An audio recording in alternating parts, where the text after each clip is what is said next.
In today's episode of Food FAQ, it's all about plantain, yeah? And you're gonna see the discoloration, it's sort of black, and you're thinking, well, time for, if it was a banana, you'd be making banana bread. Not so much. Stay tuned, you're gonna love this one, plantain. The plantain itself originated in Southeast Asia, made its way, well, I am from the Caribbean, so I'll speak from the Caribbean perspective.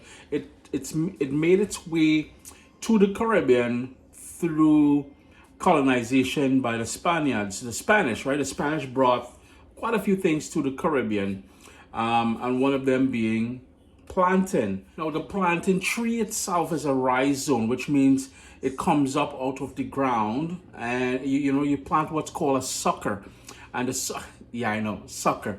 You plant a sucker, and the sucker takes anywhere from 9 months to 12 months to fully mature. Once the tree is mature, so maybe around the 9-month period, if it flowers and it produces a bunch of what we call a bunch of plantain. It comes like, and we call it a hand because it looks like a hand with fingers with all the plantain hanging out.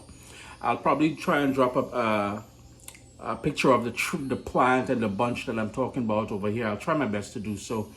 Editing, nice editing coming. But anyhow, from the time it flowers to the time of maturity where you can actually harvest, and I'm looking down because I'm grabbing one of the ripe ones, it takes about 3 months or so for it to fully mature and be able to be harvested. Green plantain itself, many uses. First and foremost, mofongo. If you know mofongo, it's boiled, it's pounded, and it's one of those so comforting dishes we have in the Caribbean, especially the Spanish-speaking Caribbean. They can be grated, dried, and made into flour. We also have where we can make chips, like potato chips. You can make it out of the green plantain as well. And the other thing, one of the things you find throughout the Caribbean, and I remember my first encounter with it was in Cuba, I believe 12, 15 years ago, I think it was. And all they did was they peeled it, cut it up into pieces, fried it, then they smashed it and refried it as a thick chip. And that is called tostones. The other thing you can do, you can boil it with the skin on or off, and treat it like a ground provision, like how you would do with potato, and then you would serve it with stewed saltfish or stewed meats, anything along those lines. You can also use it in soups and stews. While I'm the biggest fan of porridge, it is something you would make with the green one as well. Also, with the plant itself, I learned in my little research I was doing that some people add the leaves to stews. The leaves from the plant, they add it to stews. Now, you're looking at this one here, and it's a bit discolored, and this one is all the way black. Here's the thing. When you bring it home, they're going to be more yellow than this. You want it to go a bit dark, like this. The darker it gets without going mushy and rotting away, the sweeter it will be, because what we tend to do is either boil it or fry it. So you would peel it, you would slice it and fry it in hot oil or hot butter.